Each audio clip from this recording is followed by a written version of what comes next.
Bonsoir à tous, chers amis, chers spectateurs du Maybe Planet. J'espère que tout le monde va bien.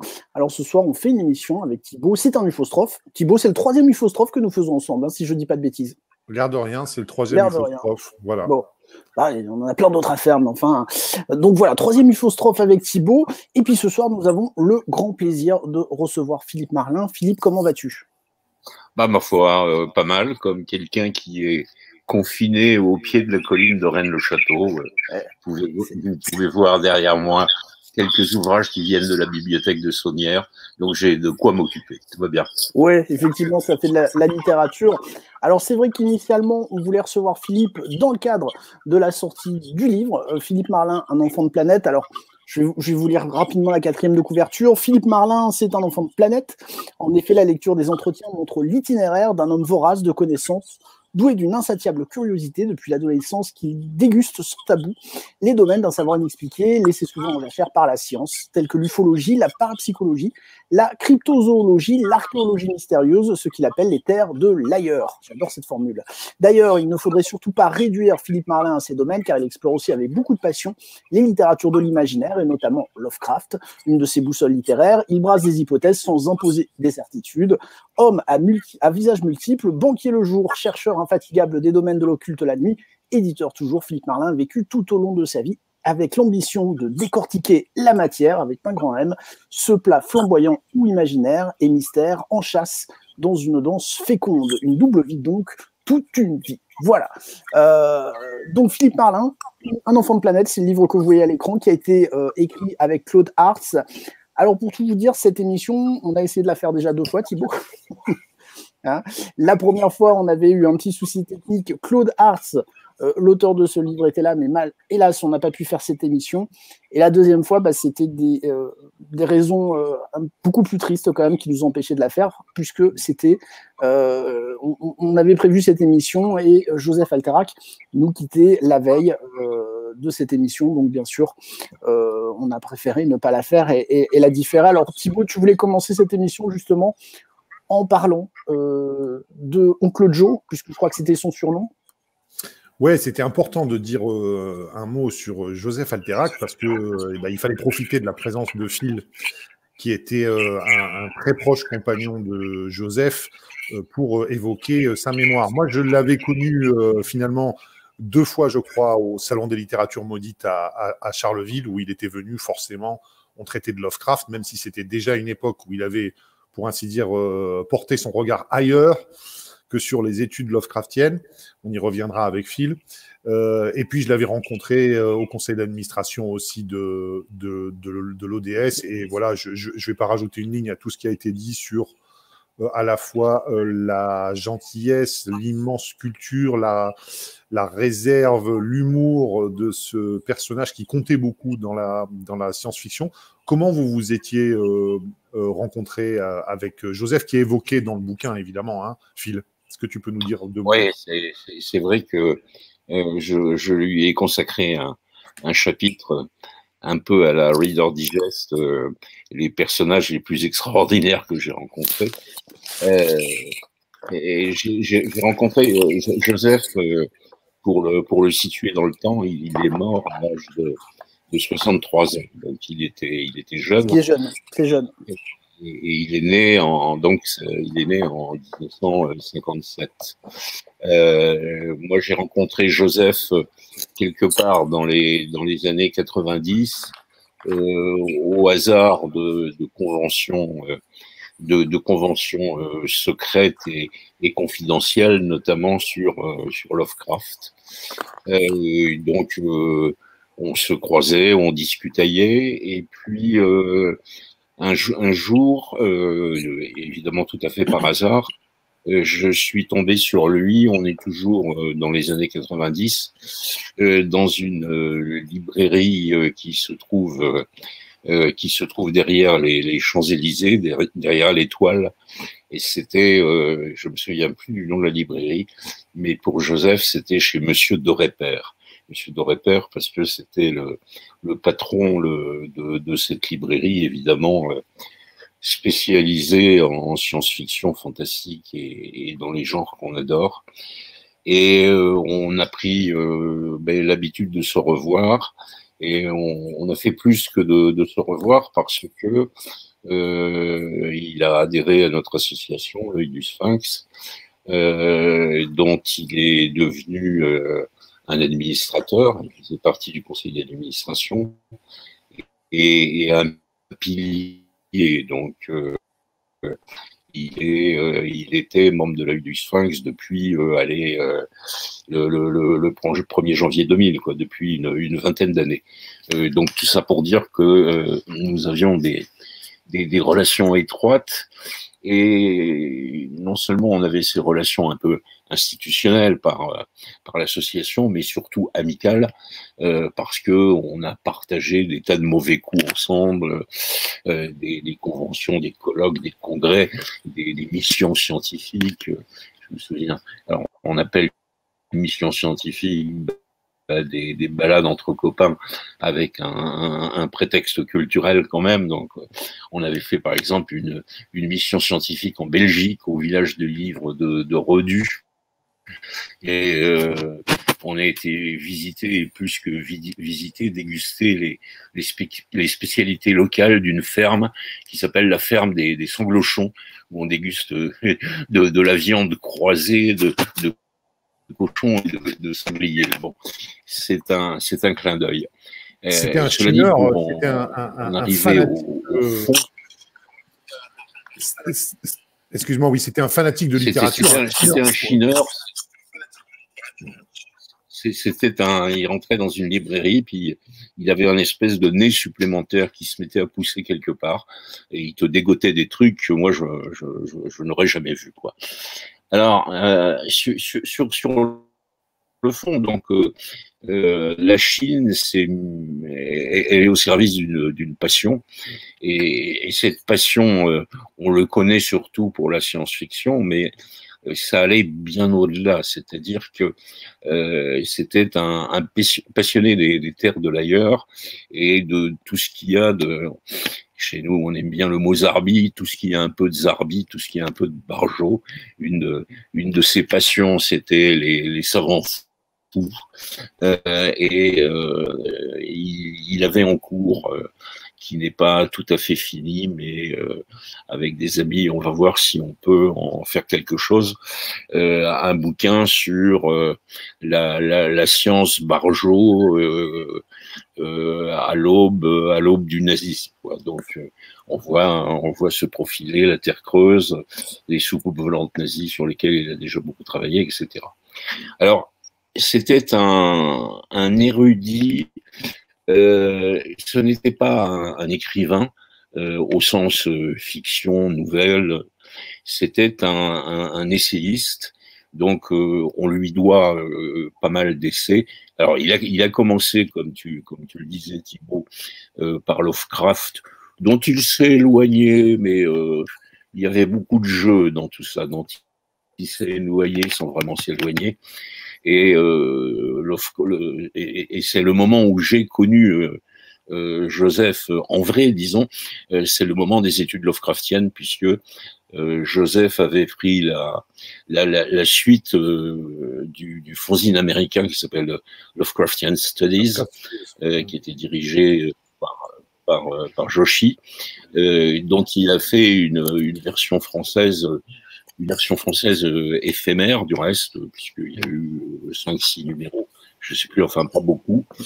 Mais ces travaux ont été remarqués par un éditeur qui existe toujours, Ancrage, et Ancrage lui a confié, la direction des cahiers d'études Lovecraftiennes. Alors cette fois, c'était des beaux bouquins cartonnés, avec la traduction d'études américaines, avec les premières grandes études Lovecraftiennes françaises, avec un garçon qui s'appelle Michel Murger, par exemple.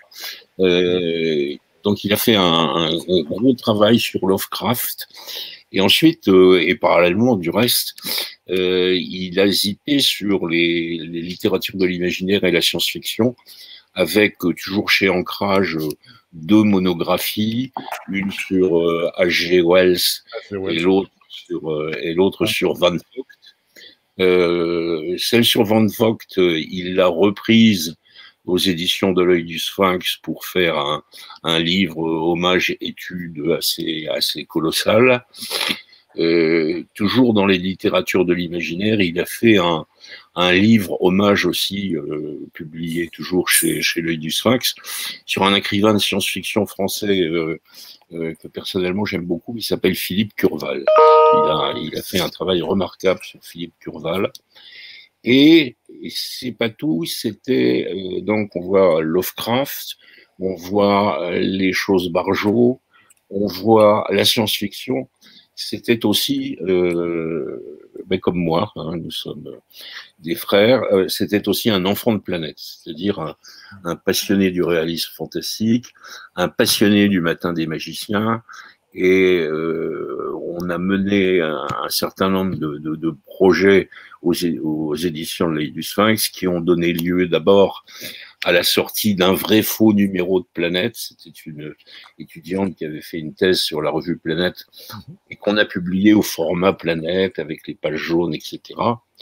Et au-delà du réalisme fantastique, au-delà de Planète, Joseph était un amoureux, entre guillemets, de Jacques Bergier. Il adorait Jacques Bergier, il adorait son humour, et vous le voyez sur cette photo, avec le bouquin de Jacques Bergier qui s'appelle Admiration, que nous avons. C'est un des tout premiers bouquins que j'ai publié, je le raconte dans mes mémoires, c'est un peu un clin d'œil à mon histoire personnelle. Et ce bouquin Admiration, il est remarquable pour deux raisons. La première, c'est qu'il n'a eu aucun succès. La première édition, c'était chez Christian Bourgois, c'était un bide total. Et la deuxième raison, c'est que dans ce bouquin, il nous fait découvrir toute une tripotée d'écrivains de l'ailleurs qu'à l'époque, on ne connaissait pas. Et moi, j'ai lu ce bouquin, il est sorti en 70-71, et ce bouquin parle de Tolkien et du Seigneur des Anneaux, qui était totalement inconnu en France. Il faut s'imaginer quand même. Voilà. Est-ce que tu peux dire un mot, Phil, sur la personnalité de Pierre Versin, qui semble-t-il était quelqu'un qui a beaucoup compté pour Joseph Alterac, et ce Pierre Versin, c'est quand même celui qui a inspiré Méost. Hein. Donc le rapport à l'ufologie, on pourra parler un petit peu de Joseph, qui était loin d'être un croyant au sens où on en fréquente beaucoup. Alors, il y a beaucoup de choses à dire. J'allais y arriver naturellement par le biais des littératures de l'imaginaire. Pourquoi? Parce que donc c'était pas un proche de Versin. Joseph était un disciple de Versin, hein, quelqu'un qu'il admirait beaucoup avec respect. Et c'est Versin quelque part qui lui a donné l'idée de ce travail absolument hallucinant qui est sorti il y a un an à peu près, avec son ami Guy Coste, qui s'appelle Rétrofiction, et qui est un répertoire, une encyclopédie de la science-fiction française, de Rabelais aux années 50. Ça fait deux tomes de 2000 pages, et ça fait 4 ou 5 kilos. Enfin, un truc. Le premier, les Terres Creuses, c'était déjà 800 pages. Hein. Ça somme sur les Terres Creuses. Hein. Absolument. Donc, le premier bouquin d'études fondamentales c'était effectivement les Terres Creuses et l'analyse du mythe de la Terre Creuse au travers des récits de fiction. Alors, donc tu parles d'ufologie, tu parles de Versin, on parle de Bergier aussi, parce qu'il y a un peu un point commun entre toutes ces personnes, c'est-à-dire que, et c'est caractéristique chez Bergier, on ne croit pas aux soucoupes volantes, mais les extraterrestres sont dans l'histoire, quoi. Donc, il y a quelque chose de très trouble derrière tout ça. Alors, pour revenir à Joseph, ce qu'il faut dire, c'est que c'était un sceptique, un rationaliste pur et dur, mais c'était un fortéen. C'est-à-dire que analyse scientifique, analyse critique, mais quand on arrive à je sais pas, ben alors là, je sais pas. Et le nombre de soirées qu'on a pu passer ensemble sur un autre sujet qui nous passionnait tous les deux et d'autres amis, c'est tout ce qui est tout ce qui se raconte aujourd'hui sur la physique quantique, on a retrouvé Dieu, etc., etc. Et on voyait bien que Joseph, qui était professeur de maths, hein, mais Joseph a arrivé aux limites de sa propre critique scientifique, et puis là il savait plus, quoi. Voilà en 2 mots. Ok, donc voilà, c'était bien. Je rajouterai juste un mot encore sur Joseph. C'est que c'était un ami très proche. Joseph avait des amis. On est des amis. Il avait des amis. Mais il y avait quelque chose qui était beaucoup plus haut qu'un ami, beaucoup plus fort qu'un ami. C'était un copain. Et quand Joseph disait, lui, c'est un copain, alors là, c'était béton. Il fallait pas y toucher. Voilà, c'était important de saluer donc Oncle Joe, aka professeur Fassilo von Toplitz. Thibaut, j'ai juste une question. Joseph Alterac, voilà. J'ai juste une question, Philippe. Qu'est-ce que tu penses que Joseph aurait voulu qu'on garde de lui, justement? Enfin, qu'est-ce qui était important pour lui? C'était la transmission? Comment il voyait les choses? Comment il voyait l'après, sans lui, on va dire? Je crois que moi, ce que je garderai de lui, c'est une gentillesse ultra érudite, mais toujours tolérante. C'est-à-dire que il écoutait les autres. Il avait physiquement, Joseph commence par t'écouter. Il écoute l'autre. Puis à un moment, il va fermer les yeux avec un petit sourire. On sent un truc qui est en train de mouliner. Puis alors après, il décolle. Et alors là, il n'en finit plus, quoi. Il t'a décortiqué le truc. Mais jamais il ne te critiquera en disant que tu raisonnes comme une casserole ou je sais pas quoi. Il va te donner son point de vue, mais son point de vue, c'est étayé, quoi. Je veux dire, c'est un mémoire universitaire. Ce qui est intéressant, c'est que c'était quelqu'un de plutôt rationaliste. À l'image, je pense que Versin, là, de ce point de vue-là, pas mal influencé, professeur de mathématiques, mais qui appartenait à cette étrange race d'individus qui sont à la fois fascinés par l'imaginaire scientifique, par tout ce merveilleux littéraire, par cette matière dont on va reparler lorsqu'on évoquera ton livre, Phil, tout en ayant de grandes distances avec tout ça. C'était pas un homme qui avait des croyances fortes chevillées au corps, de ce point de vue-là, en tout cas.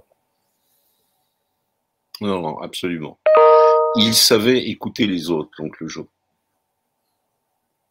Voilà, donc on avait envie de rendre hommage avec beaucoup d'autres. Il y a une très bonne émission sur France Culture, à laquelle je vous renvoie, Le Mauvais Genre, du 21 novembre 2020, qui était consacré à Joseph Alterac, puisqu'il avait été intervenant régulier de cette émission. Donc là, vous pouvez entendre Fleur Hopkins, notamment Jean-Claude Rivera.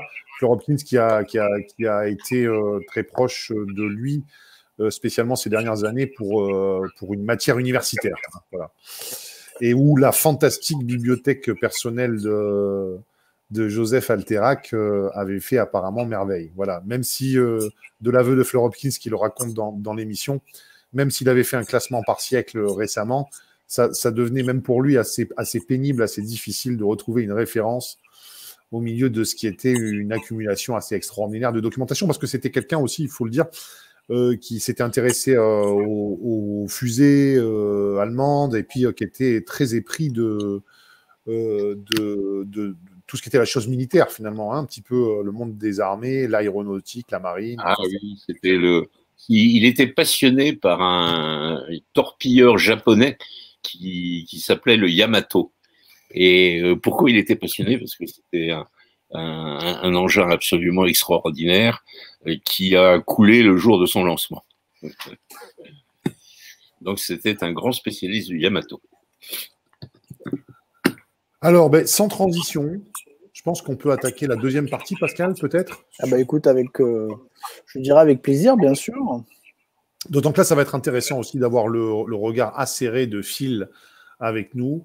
On voulait parler d'une sortie au Bélial qui est loin d'être une nouveauté puisqu'il s'agit du Who Goes There, qui va là, de John Campbell, publié donc en 1938, qui avait été traduit en français dans une version 1955 chez De Noël, Présence du futur, et qui n'était pas ressorti depuis. Et là, il y a une traduction très intéressante par Pierre-Paul Durastanti, avec lequel on s'est entretenu, Pascal, longuement. Donc voilà, c'est vraiment intéressant parce que là, à la fois, il y a une œuvre assez mythique de l'épouvante et de la science-fiction, et puis qui a fortement inspiré le cinéma. Je pense qu'on va pouvoir en reparler. Mais il y a vraiment quelque chose qui confine un peu à l'universel.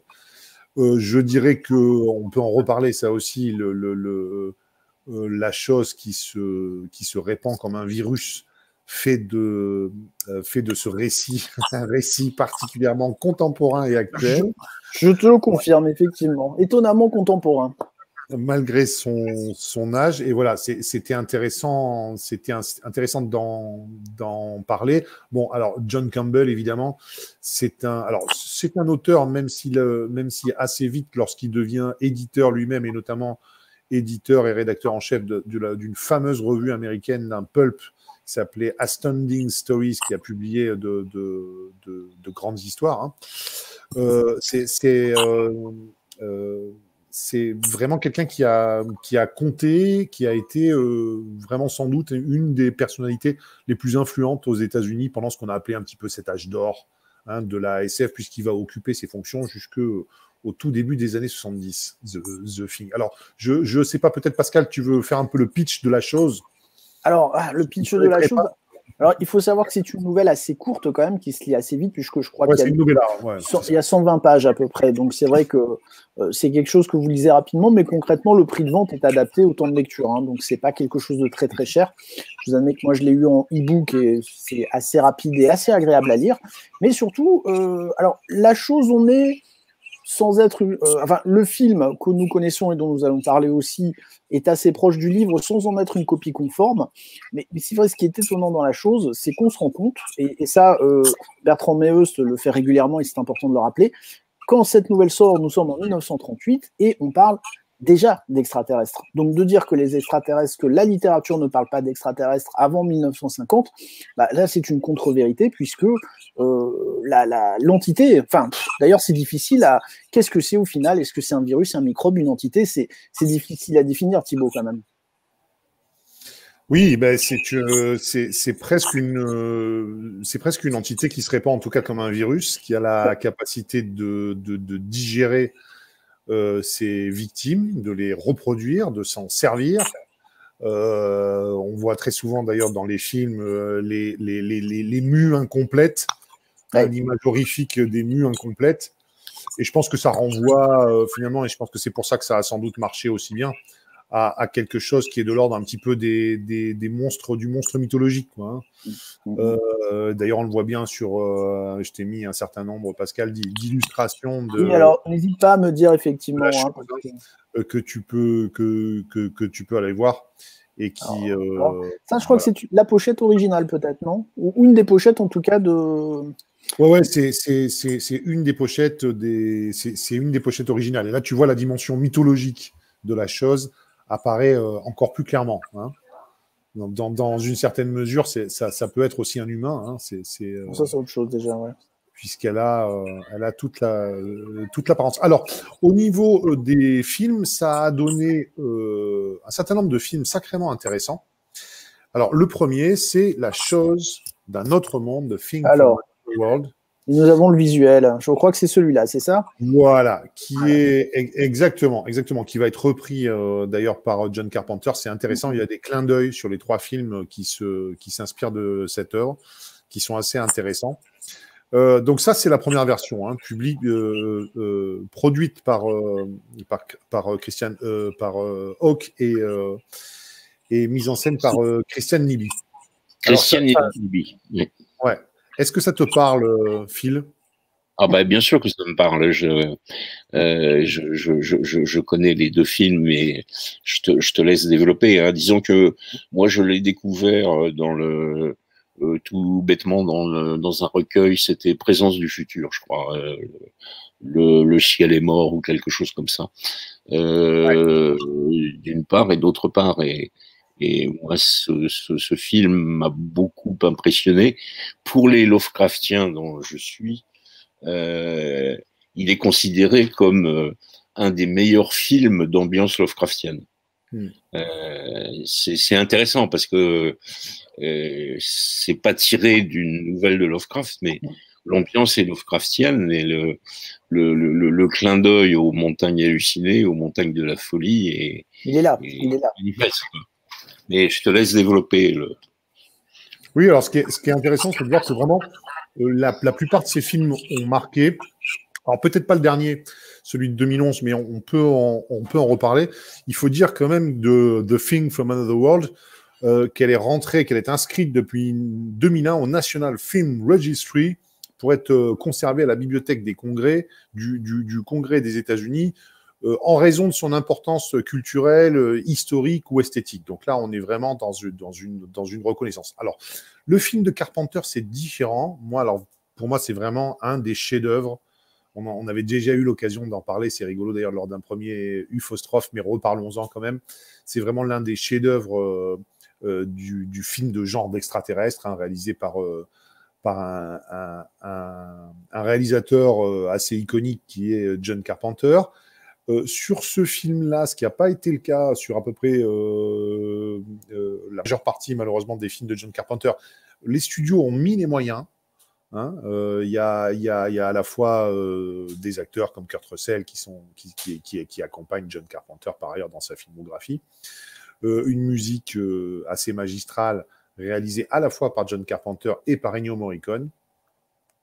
Et puis, ce qui a fait vraiment que le film a très bien vieilli aussi, ce sont les effets spéciaux qui se laissent encore tout à fait regarder, qui étaient pour le coup remarquables, c'est vrai. sans aucun apport de numérique, qui était réalisé à l'époque par Rob Bottin, qui s'était fait remarquer pour les premiers effets spéciaux des Hurlements, cette série de films de loups-garous, qui avait marqué quand même une étape en termes d'effets spéciaux, puisque là, pour la première fois, on nous montrait la transformation, le nez qui s'allongeait, tout ça. Donc, c'est vraiment très, très, très, très intéressant d'évoquer ça, parce que je pense que pour même ceux qui n'ont pas lu la nouvelle, ça parle forcément. Hein, encore une fois, surtout vu voilà, une autre des versions. Voilà, avec ce qui apparaissait comme un remake en 2011 du film de Carpenter qui est sorti, et qui a un petit truc assez bien ficelé, qui en fait nous raconte tout ce qui s'est passé dans la base norvégienne avant que ne démarre le film de 82. Donc finalement, c'est presque un préquel. Ouais. C'est les heures et les jours qui précèdent la découverte par les Américains du camp calciné norvégien, où, semble-t-il, il s'est passé des choses pour le moins spectaculaires. Donc, c'est vraiment un film intéressant. Alors, qu'est-ce qui rend, là, on peut en parler, Phil, qu'est-ce qui rend effectivement ce film assez immortel? Je pense qu'il y a des choses qui fonctionnent, notamment qui fonctionnent au cinéma. Là, c'est le huis clos, qui est un genre qu'affectionne pas mal Carpenter, puisque Carpenter, c'est celui qui avait aussi signé Assaut sur le Central 13, film aussi qui a cette particularité d'être dans un huis clos. Donc là, avec une musique, voilà. La musique d'Assaut est absolument folle. Enfin, elle reste hyper moderne quand même. Il y a une menace venue d'un autre âge, puisqu'on nous explique que cet extraterrestre et sa soucoupe sont bloqués dans les glaces depuis environ 100 000 ans. C'est ce qu'on nous indique, à peu de choses près. Et puis il y a cette capacité pour la chose effectivement de se fondre dans la population. Donc là, c'est une menace évidemment, qui reprend des thématiques aussi très, très anciennes, notamment le cinéma d'extraterrestres à l'époque du McCarthyisme, où pour la première fois, les extraterrestres commencent à ressembler à des humains, comme dans Invasion of the Body Snatchers. Ils n'en sont que plus périlleux, que plus effrayants encore, puisqu'ils sont fondus dans la population, ils ressemblent à des humains. Ben, c'est un peu ça la chose, puisque à l'issue de sa digestion de ses victimes, elle est capable de reproduire un sujet. Donc là, en fait, c'est qui est qui, hein, qui est qui dans ce décor glacé de l'Antarctique, avec, il faut bien le dire, quand même deux propos assez différents dans le film et dans la nouvelle, hein.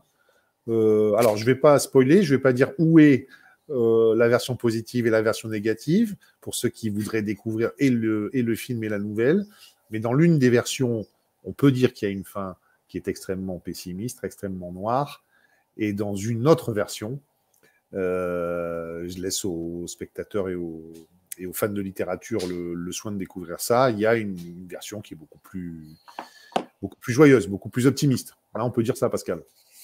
Oui, le plus optimiste, mais enfin, ça reste quand même implacable quand même en constatation, quoi. Ah, Phil, tu as ton micro coupé. Ah, pardon, non, excusez-moi. Ouais, voilà. Excusez-moi, voilà. C'est moi. Voilà. Ouais, tu voulais dire, Phil? Non, je voulais. Oui, ça y est, ça marche. Je voulais dire optimiste, peut-être, mais surtout extrêmement ouverte. Ah, oui. Parce que ça peut s'interpréter des deux façons. Optimiste pour qui, effectivement. Ce qui est intéressant, c'est que le film de Carpenter a été un échec au cinéma lorsqu'il est sorti, puisqu'il sort en 1982, qui est l'année de la diffusion de E.T. Et le public est pas prêt pour ce genre d'extraterrestre implacable. Et puis sans doute que ça vient remuer quelque chose aux États-Unis qui est particulier, qui était à la fois, alors là de manière très contemporaine, le virus du sida naissant. On a comparé The Thing, donc c'est ça qui est intéressant pour une œuvre littéraire qui date de 1938, le fait de pouvoir se réinventer comme ça plus de 40 ans après, ça montre sa préciosité, hein. On a fait dire à Carpenter que cette chose qui se répandrait comme un virus, c'était une allégorie du virus du sida qui, au début des années 80, commençait à faire ses victimes.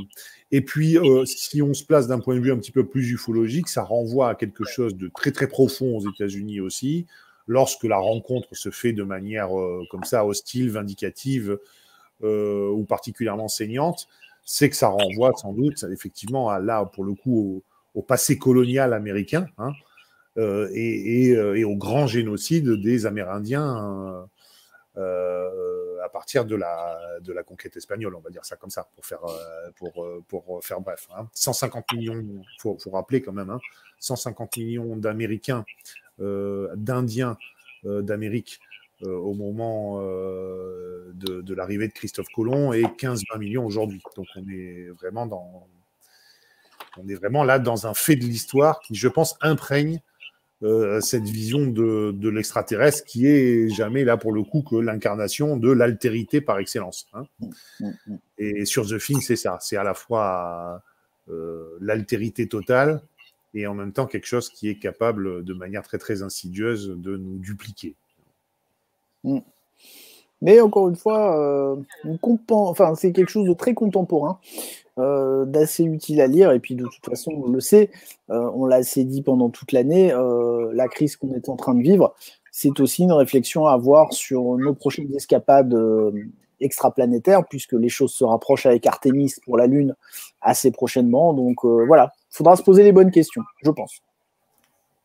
Donc, à redécouvrir, La Chose au Bélial, hein, vous pouvez l'avoir en version numérique sur le site du Bélial, et puis en version papier également, hein, un petit roman pour les fêtes de Noël, mais encore une fois iconique, parce que voilà, pour ceux qui ne connaissent pas le texte de John Campbell, vous connaissez forcément The Thing from Another World ou The Thing de Carpenter en 1982. Donc, idéal pour un après-midi sous la couette. Plutôt que de regarder la télé, vous téléchargez ça, vous lisez ça, ça passe tout seul. Troisième partie, est-ce qu'on attaque avec le dur? Avec grand plaisir. De notre entretien, Pascal. Voilà, on est ravis d'avoir Philippe, parce que est sorti il y a déjà un petit peu plus d'1 an, Philippe, hein, je ne crois pas dire de bêtises. Oui, c'est ça. Une petite biographie de toi, sous forme d'entretien, avec l'Enchanteur, avec Claude Ars, qui est un ami commun, et qui a ce don, je trouve, de nous raconter des histoires. Et là, l'histoire qu'il raconte, elle est pas banale. C'est très important que ce livre soit paru, parce que comme je pense que tu es fondamentalement quelqu'un de secret, on va reparler, peut-être l'habitude du secret bancaire, mais tu es capable de cloisonner les choses. Tu n'es pas quelqu'un qui aime forcément se mettre en avant. Tu as souvent été derrière les choses ou à orchestrer comme moi des choses, des événements comme tu l'as fait bien longtemps dans le RASES, où on s'était rencontrés. Donc, c'était important qu'il y ait quelqu'un pour s'intéresser à ton parcours, pour le moins atypique. Pascal, avant qu'on rentre dans le vif du sujet, tu veux dire quelque chose, toi? Oui, alors moi, c'est vrai que j'ai pris beaucoup de plaisir à lire ce chemin, enfin ce voyage dans le temps avec Philippe. Et surtout, ce qui m'a étonné, c'est ce que j'ai dit à Philippe, c'est les transversalités avec mon propre chemin. Alors bien sûr, on n'a pas le même âge avec Philippe, mais je me rends compte qu'on a traversé les mêmes choses, Lovecraft, les jeux de rôle, voilà, un certain état d'esprit ouvert sur l'inconnu, mais pas complètement crédule non plus. Voilà, enfin, j'ai vraiment été, j'ai adoré ce voyage dans les années 70-80. Ça a été un grand plaisir et je me suis dit bon bah voilà, je suis pas le seul à avoir ces centres d'intérêt qui peuvent paraître vraiment très particuliers vu de l'extérieur. Et voilà, en plus c'est très bien écrit. Honnêtement, c'est très lisible, ça se lit très bien. Mais c'est vrai, Philippe, j'avais quand même une question. C'est comment est née l'idée de ce livre? Parce que c'est quand même toujours un petit peu étonnant de faire une biographie, on va dire, même si c'est pas une biographie définitive, bien sûr, mais de dire bah tiens, je vais écrire sur ma vie. Comment est venue l'idée? C'est Claude qui l'a amené? C'est toi qui lui as proposé? Comment ça s'est goupillé? Ça, la réponse est très simple. Hein. Claude est aussi un de mes proches amis et on se voit très régulièrement sous forme d'un déjeuner. En général, c'est le lundi à midi parce que ses occupations universitaires, enfin, qui se sont un peu distendues maintenant, mais faisaient que le lundi, il était disponible et on se voyait sans sujet bien précis hein, pour refaire le monde, les bouquins qu'on a lus, et puis un jour il me dit écoute Philippe, quand même tout ce que tu me racontes c'est extraordinaire et j'aimerais faire un bouquin sur toi sous forme d'entretien. Alors comme tu l'as dit Thibaut, je fais partie des gens qui ne cherchent pas obligatoirement les feux de la rampe. Hein. Moi, je veux dire, les flashs ne m'éblouissent plus depuis longtemps. Je me suis fait un peu prier, mais bon, voilà quoi. Hein. Et puis on a commencé et je suis tombé dans la soupe, c'est-à-dire que j'ai trouvé ça extrêmement amusant. C'était pour moi une occasion peut-être de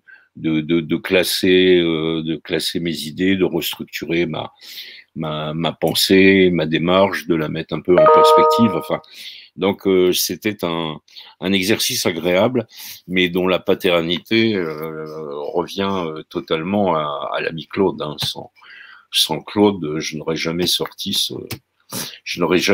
cet ouvrage. Je pensais, enfin, j'ai un autre truc en préparation et qui dit un peu la même chose, mais qui est différent, qui est de publier un recueil de toutes les conférences, interviews, etc., que j'ai pu donner dans ces domaines, bien sûr, au cours de ma vie.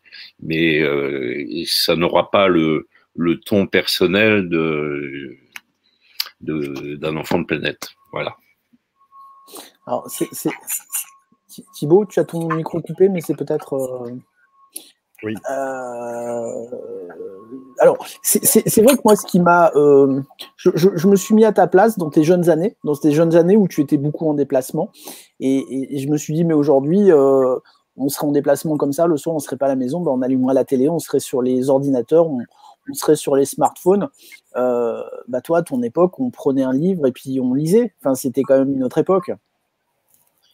Oui, c'est vrai qu'il n'y avait pas. Moi, j'ai découvert Internet en 95, ce qui ne m'a pas empêché de continuer à lire. Non, non. Ce qu'il faut dire, c'est que bon, moi j'ai toujours lu énormément quand j'étais gamin, quand j'étais adolescent, mais ma vie professionnelle m'a transformé. J'appelle ça de façon péjorative. En voyageur de commerce. Voyageur de commerce, c'est-à-dire que j'étais tout le temps dans le train, dans l'avion, à l'hôtel et au restaurant, dans la France des profondeurs et autour de la planète. Et c'est ce qui fait que cette vie fait que tu as du temps libre. Tu as du temps libre. Quand tu vas à Pékin, ça prend 13 heures. Quand tu fais Paris-Nantes 4 fois par semaine, ça te fait 4 fois 2 heures. Bon, alors, tu as tes dossiers parce que tu as une conférence, tu as une réunion, tu as un machin truc. Mais très vite, j'évacuais le dossier et je me prenais un bon bouquin. Alors, je me souviens, une année, j'étais à Toulouse.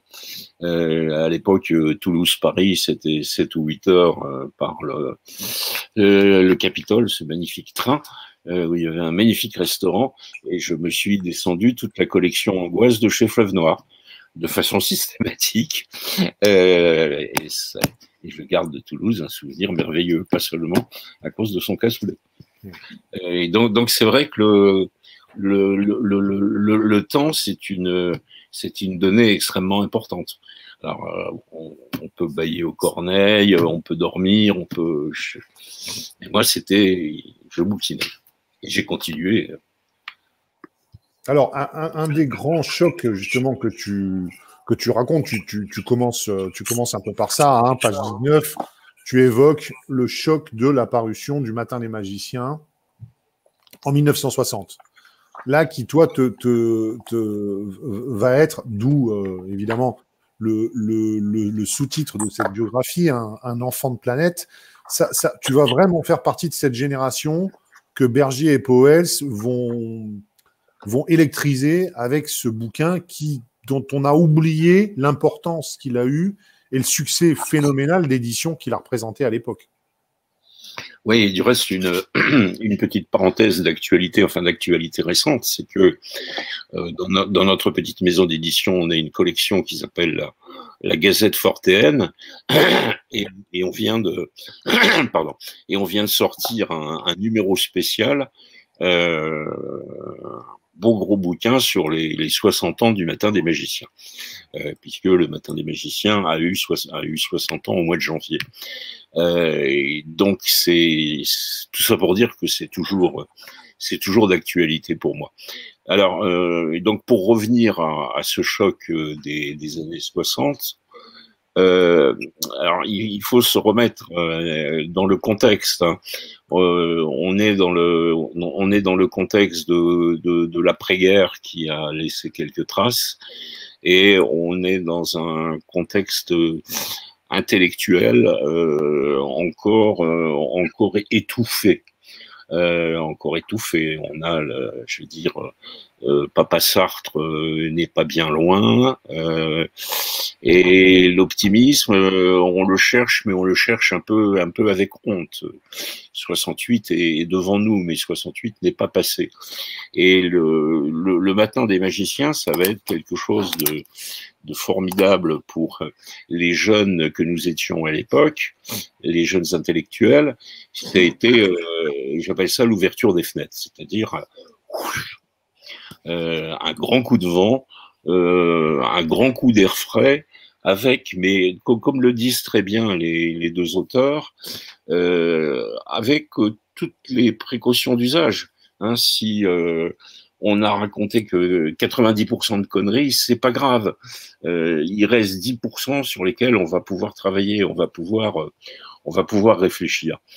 Et donc, c'est la première chose, c'est-à-dire cette bouffée d'air fantastique. Hein.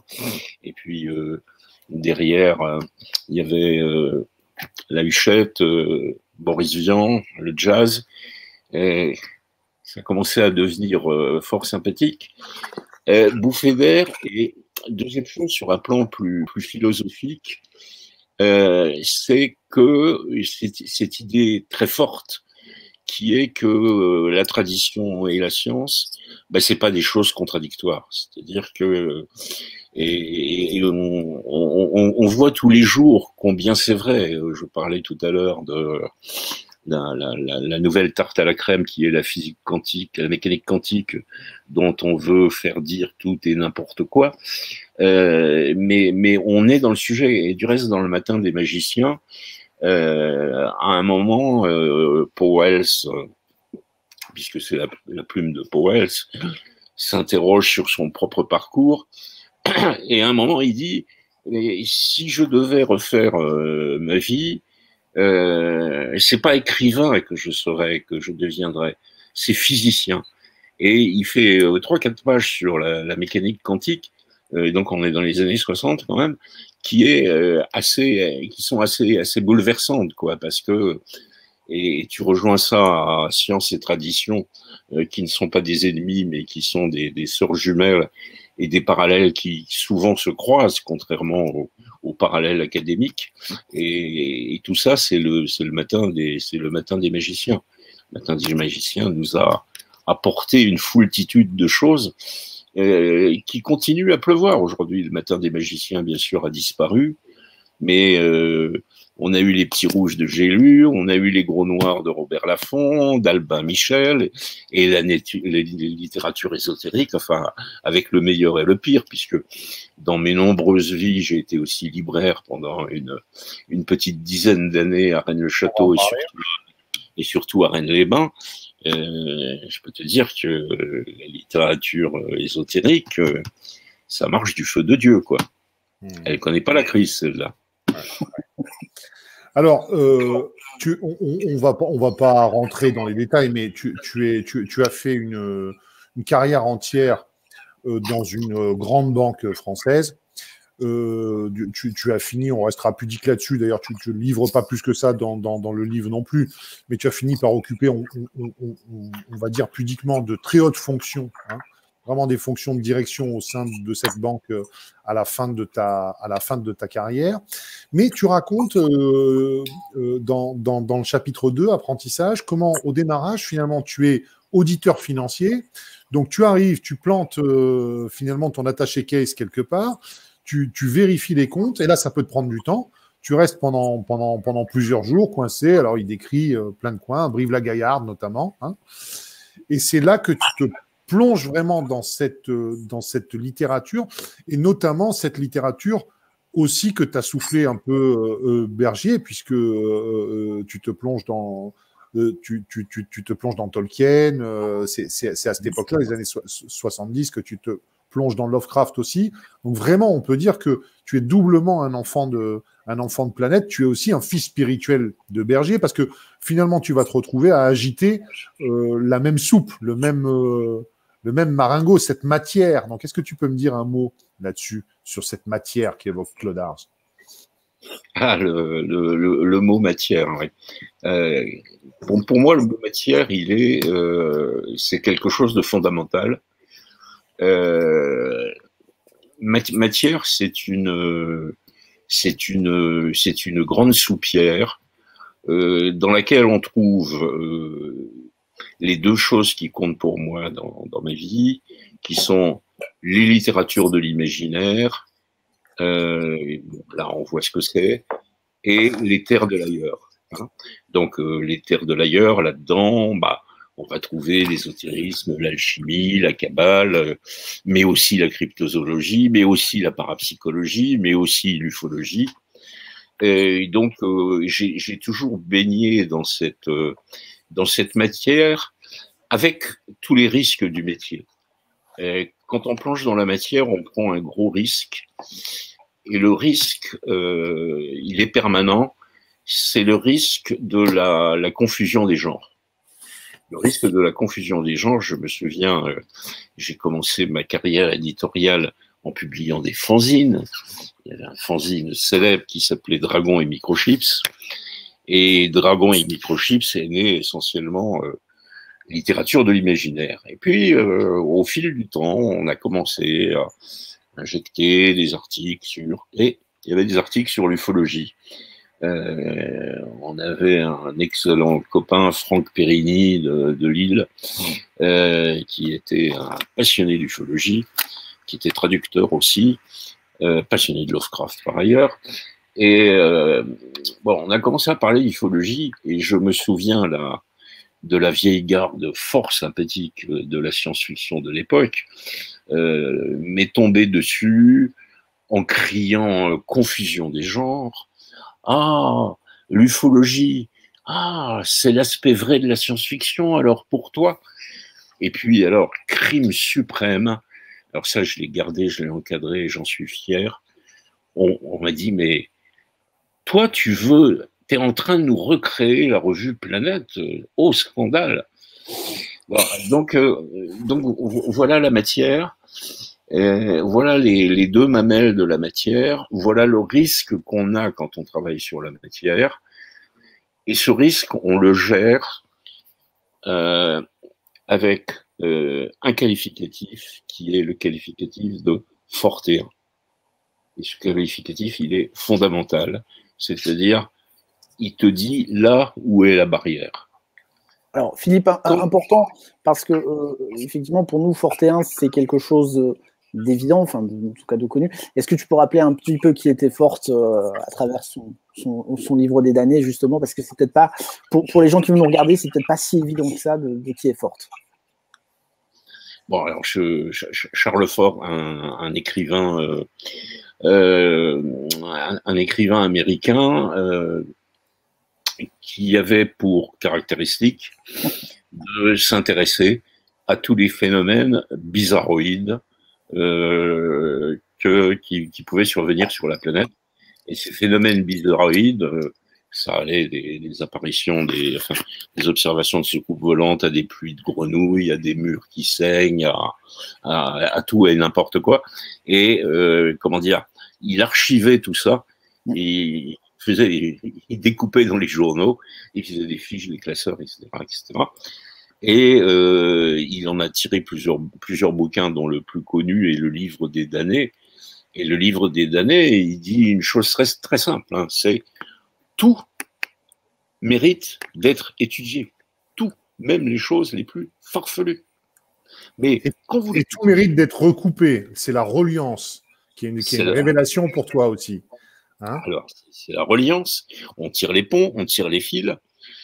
Mais quand on... Alors, donc ça suppose de dénoncer tous les farfelus, les mythologues, les inventeurs de chimères, mais ça suppose aussi que quand on ne sait pas, on dit là, on ne sait pas. Alors, ça ne veut pas dire que c'est surnaturel, que c'est extraterrestre, que ça vient d'une autre dimension, mais ça veut dire qu'en l'état actuel de nos connaissances, on ne sait pas.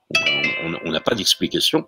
Et finalement, c'est une discipline qui apprend l'humilité, parce que c'est pas facile de dire je ne sais pas. Ouais, mais est-ce qu'aujourd'hui on sait dire je ne sais pas? Je t'admets que j'ai encore eu un débat cet après-midi.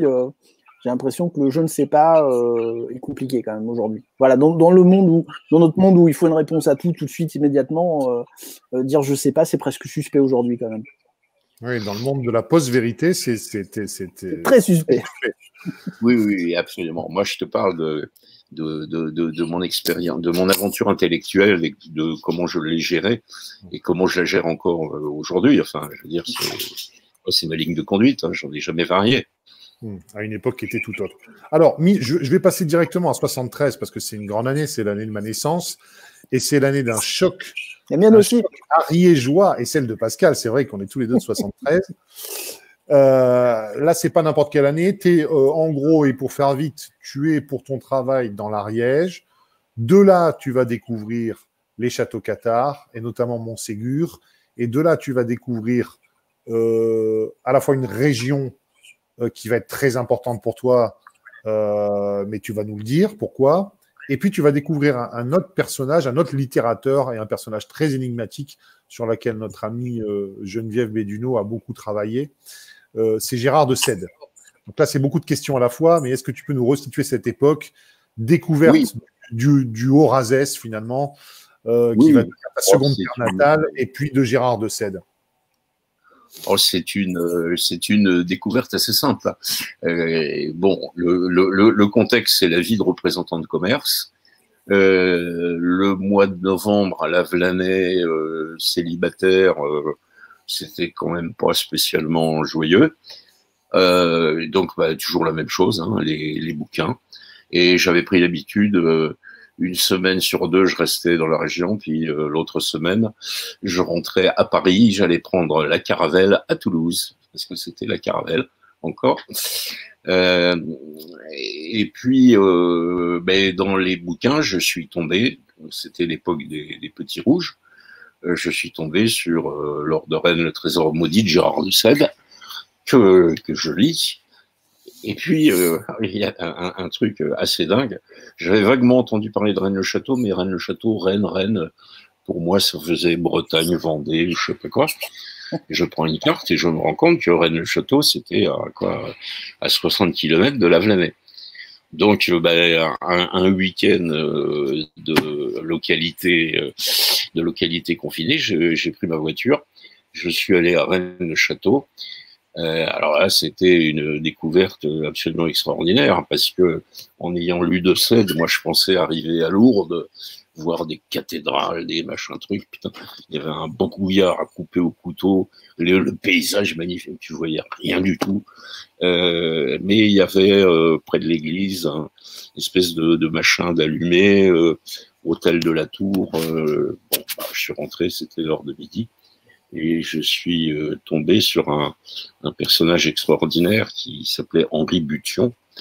Et Henri Bution, qui tenait l'hôtel-restaurant dont j'étais évidemment le seul client au mois de novembre, me donne la carte et je me souviens d'avoir mangé un excellent pigeon. Et puis, comme tout voyageur de commerce, j'avais sur ma table le petit rouge de Sède que je feuilletais en mangeant, quoi. Et puis, il y avait Bution qui avait une caractéristique physique, ou plutôt vestimentaire, c'est qu'on était au mois de novembre, mais ce monsieur, il était toujours habillé en blanc, un costume blanc un peu colonial. Et puis, l'autre caractéristique, celle-là, elle n'est pas vestimentaire, elle est physique, c'est que, quand tu le voyais pour la première fois, tu avais l'impression de rencontrer De Funès. Plein de mimiques, donc habillé en costume blanc, qui sautait, qui me dit, mais vous avez lu le De Sède? Je dis, il me dit, oui, c'est un ouvrage fondamental. Et puis il sautait, et puis il me dit, mais je peux m'asseoir avec vous? Je dis, oui, je vous en prie. Bon, ça me faisait une compagnie. Et alors là, tout y est passé. Le tombeau de Jésus, de Marie-Madeleine, les ovnis, j'en passe des meilleurs. Enfin, je me suis dit, putain, Rennes-le-Château. Puis alors, évidemment, comme j'étais à la table du patron, le petit rouge, puis après on est passé à la petite prune, et je suis sorti à 5h30, 6h. Alors, on est dans les années 70, il n'y avait pas de radar, il n'y avait pas de limitation de vitesse, il n'y avait pas de contrôle d'alcoolémie. Mais enfin, pour retourner à Lavelanet dans le brouillard, c'était quand même à petite vitesse. Et je me suis dit, ça, Rennes-le-Château, il faut que j'y retourne parce que c'est vraiment indispensable. Alors c'est comme ça que ça a commencé.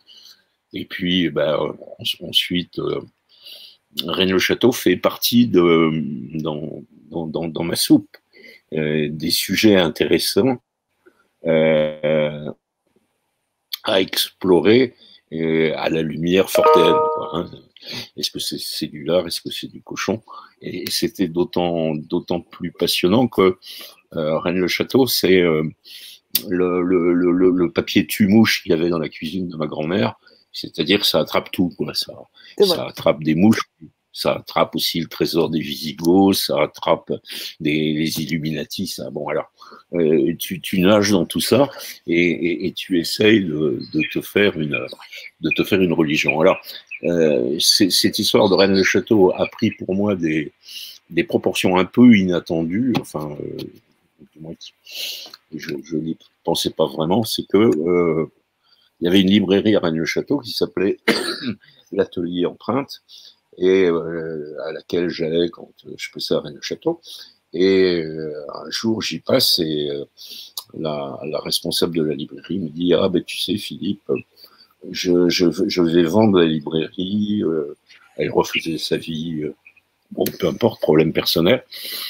Je dis « C'est pas possible. Rennes-le-Château sans sa librairie, c'est comme Paul VI sans son Boeing à l'époque. » Et puis, je rentre à Paris et je dîne avec les enfants. Je dis oh, bon, mauvaise nouvelle. On est en train, Sonia est en train de vendre sa librairie. Puis j'ai une petite voix dans l'assistance qui dit ah mais papy, moi j'ai toujours rêvé d'être libraire. Et c'est comme ça qu'est partie l'aventure de la librairie. Celle-là, elle n'était pas programmée. Elle m'a coûté cher parce que, je veux dire, alors, elle m'a coûté cher, mais dans l'ivresse. Alors pourquoi dans l'ivresse? Parce que quand on s'est installé à Rennes-le-Château comme libraire, ça devait être 2004. Et 2004, c'est les pleines années du Da Vinci Code, hein, 2003, 2004. Et ça a duré jusqu'en 2007-2008. Donc, je veux dire, il y a eu la fin du monde aussi. C'était après ça, c'était 2011, 2012. Mais les années de Da Vinci Code ont été des années fabuleuses parce que ça a drainé, comment dire, touristes, télévision, y compris des Japonais ou des Chinois. Enfin bon, bref.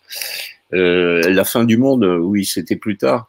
Et la fin du monde, alors ça c'était très folklorique évidemment, mais ça n'a eu qu'un impact marginal, si tu veux, sur Rennes-le-Château. C'était un peu un autre sujet. C'était, enfin, bon, le lien avec Rennes-le-Château et bon. Et puis, bon, ben, les arbres ne montent pas jusqu'au ciel. Et bon, ben, force a été d'admettre que les affaires n'étaient pas florissantes et que il était temps de se couper une jambe, autrement on allait y passer.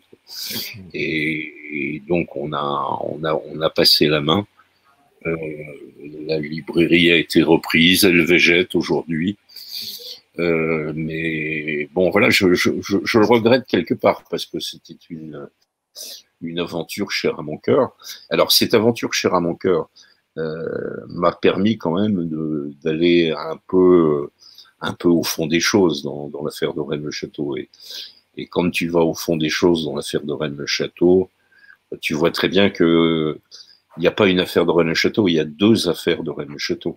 Il y a l'affaire de Saunière, sa vie, son œuvre, qui est quelque chose de bien précis et de bien documenté maintenant. Et puis, tu as ce qui s'est passé après Saunière, c'est-à-dire le prieuré de Sion, Plantard de Chérizet, l'énigme sacrée, la mystique contemporaine, le Da Vinci Code, j'en passais des meilleurs, et que les liens entre ces deux affaires sont plus que ténus.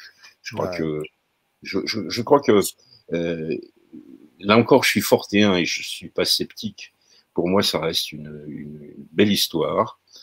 Et même l'affaire de Saunière ne se résume pas uniquement à des trafics de messes, bon, bien sûr, il y a eu tout ça, mais il y a eu aussi des choses beaucoup plus intéressantes sur le plan de l'histoire et du rêve.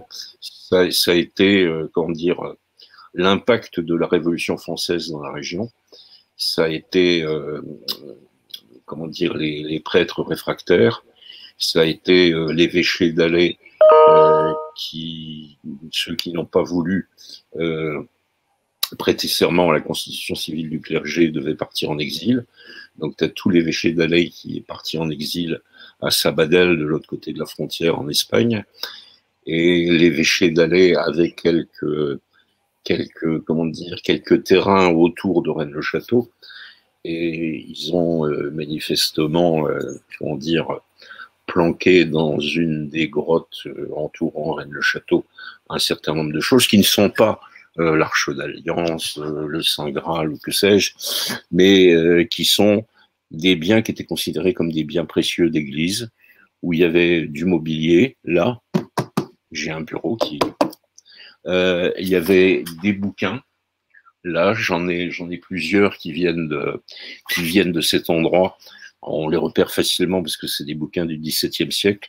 Et comme ils ont végété dans une grotte, ben, ils sont un peu gondolés.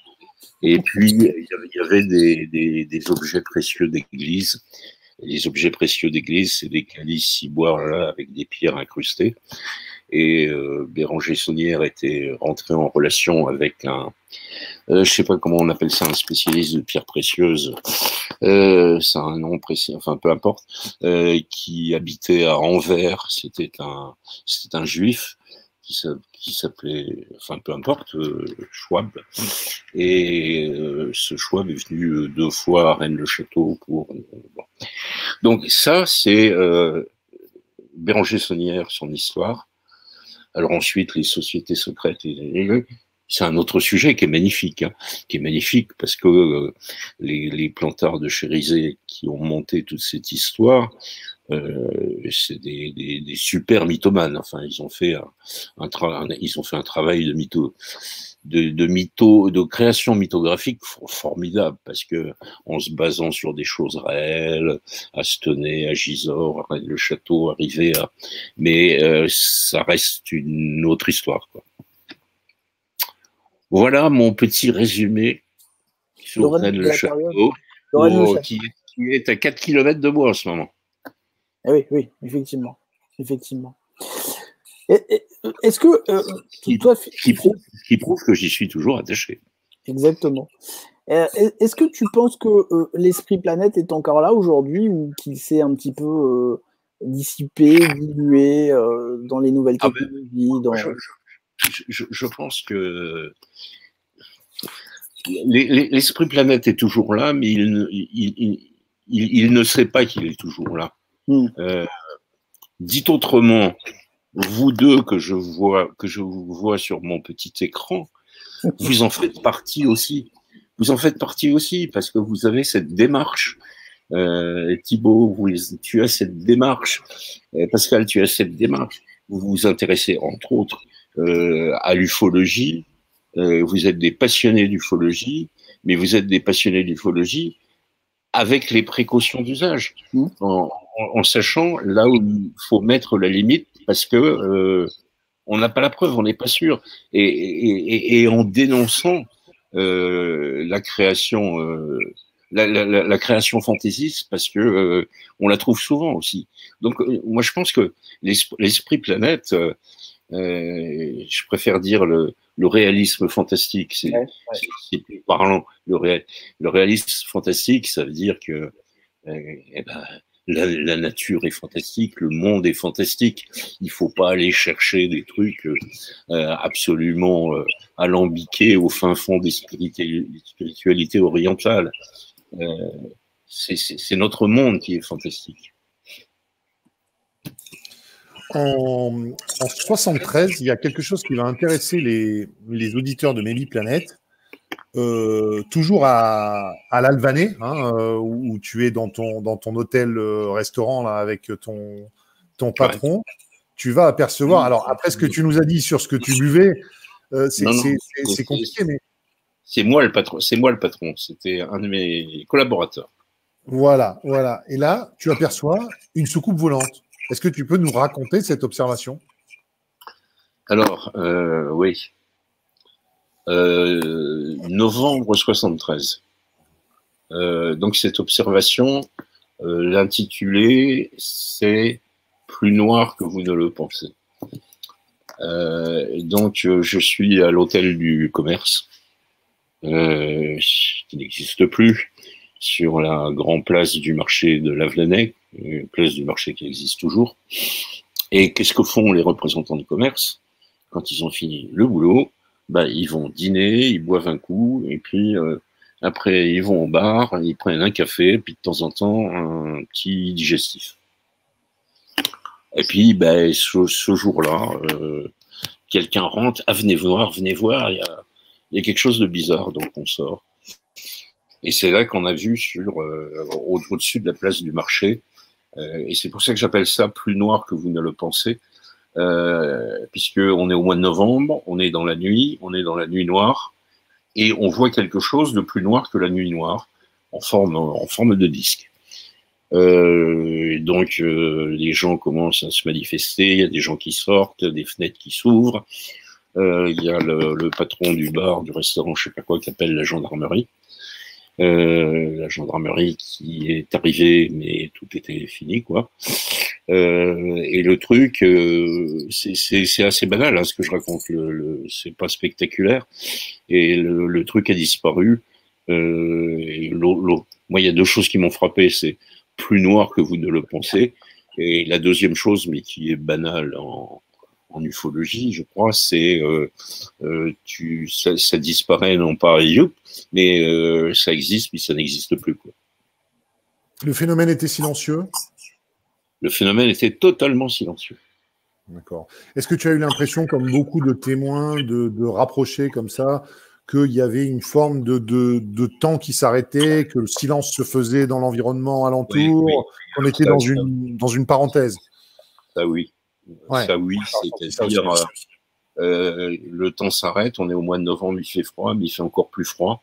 T'as l'impression, et ça m'a fait penser, mais des années après, parce que ça je ne l'ai découvert qu'après la Vlanée, ça m'a fait penser à ce qu'on m'a raconté. J'avais enquêté sur les apparitions mariales à Beaurain en Belgique. Et il y avait encore une des témoins qui racontait ça. Et elle racontait la même chose, c'est-à-dire le temps s'arrête, les feuilles ne bougent plus dans les arbres, tu n'entends plus les oiseaux chanter, puisque à Beaurain c'était à la belle saison, et pas comme à la Vlanée. Et t'as l'impression d'être dans une bulle, oui c'est ça. Mmh. Les années 70, elles sont définitivement importantes dans ton parcours, parce que c'est aussi le début d'une autre forme d'aventure, mais toujours liée, hein, la reliance. Tu vas devenir peu à peu un initié toi-même, et tu t'intéresses notamment à une institution qui est la Morque, hein, aux Rosicruciens. Est-ce que tu peux nous dire un mot là-dessus? Oui, non, ça je crois que je suis en train de devenir initié, ça c'est beaucoup dire, hein. Non, moi je me suis intéressé à la Morque comme à des tas d'autres groupements. Du reste, j'en ai pas parlé dans mes mémoires, mais je me suis intéressé aussi à un autre mouvement assez fascinant qui était un mouvement kabbaliste sur l'étude de la Kabbale. Alors, pourquoi je me suis intéressé à ça? Je me suis intéressé à ça tout simplement dans le cadre de ma démarche basique, c'est-à-dire tout m'intéresse. Je suis curieux de toutes ces formes d'ésotérisme, et je voudrais savoir ce qu'il y a dedans. Alors, ce qu'il y a dedans, l'expérience avec la mort que j'ai poursuivie pendant 2-3 ans, pendant un bon moment, et j'ai abandonné du reste avec regret pour des raisons familiales. Enfin, c'était devenu un peu compliqué pour moi, mais ça fait partie d'une troisième vie. C'était une expérience intéressante parce que c'était un peu la maternelle, pas la maternelle, l'école primaire de l'ésotérisme, c'est-à-dire ils avaient une méthode solide, c'était bien fait, c'était structuré, c'était vraiment très intéressant. Et j'en garde vraiment un bon souvenir. Et je pense que celui qui s'intéresse vraiment à l'ésotérisme et qui veut devrait suivre. Alors, il n'y a pas que la mort, hein, mais il faut faire très attention dans ces groupes parce que il y a beaucoup de charlots. et qui essaye surtout de vérifier la profondeur de ton porte-monnaie. Autant la franc-maçonnerie, je suis pas franc-maçon, c'est pas faute d'avoir été sollicité, mais ça m'a jamais attiré. Et puis dans la franc-maçonnerie, il y a aussi un peu l'aspect les feux de la rampe, etc., que j'aime pas trop. Et puis enfin, sauf certainement dans certaines obédiences que je ne connais pas. Parce que n'étant pas franc-maçon, je fais partie du comité d'organisation de l'IMF, mais enfin bon, parce que je suis avec une casquette d'éditeur, hein, pas de franc-maçon. Mais ce que j'aime bien, c'est les méthodes structurées, quoi. C'est-à-dire, on te raconte pas des conneries, tu peux vérifier ce qu'on te... Voilà, mais je me considère pas comme un grand initié. Dans les années 80, tu vas faire une rencontre avec le jeu de rôle et qui va t'amener indirectement à la création de ton premier fandom, à ce qui explose dans les années 80, qui sont ces petites publications, ce fandom. Est-ce que tu peux nous raconter ce qui est peut-être un peu le point de départ finalement de l'ODS et puis de l'aventure éditoriale qui va suivre? Oui, absolument, c'est le point de départ. C'est le point de départ. Ben, ça part de... Je crois que c'est Pascal dans son introduction en parlant de mon bouquin disait je me suis régalé parce que je me suis rendu compte que j'étais pas tout seul au monde et que enfin blabla. Bon, donc mon problème était celui-là, c'est que c'est pas possible. Est-ce que je suis tout seul au monde à m'intéresser à des sujets aussi loufoques? Alors, il faut dire que à l'époque, faut que je fasse un petit parallèle avec mon contexte professionnel. Il faut dire qu'à l'époque, j'étais patron de salle de marché, de salle de trading. Donc, notre métier, c'est un métier extrêmement stressant, et j'avais besoin de quelque chose pour me défouler. Et me défouler, ça voulait dire pas me prendre au sérieux, pas passer mes nuits à aller traquer les indicateurs de production américains ou l'indice Nikkei. Il me fallait une bouffée d'oxygène. Donc c'est comme ça que j'ai créé les premiers fanzines, le premier fanzine qui s'appelait Dragon et Microchips. Et c'est comme ça que je me suis aperçu rapidement que non seulement j'étais pas tout seul au monde, mais que les gens qui étaient comme moi, il y en avait plein, et qu'en plus ils étaient super sympas, donc ça valait la peine de se retrouver. Et c'est comme ça que je me suis dit, ben tiens, voilà un exemple d'amitié de l'époque que nous partageons, Joseph Alterac, qui a fait partie de ses débuts, de cette première incursion dans les terres éditoriales.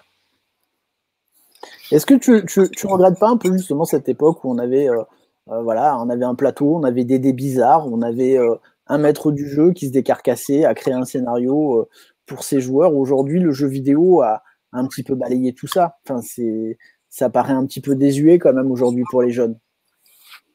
Oui et non, hein, parce que il y a toujours beaucoup de jeux de rôle, il y a toujours des passionnés.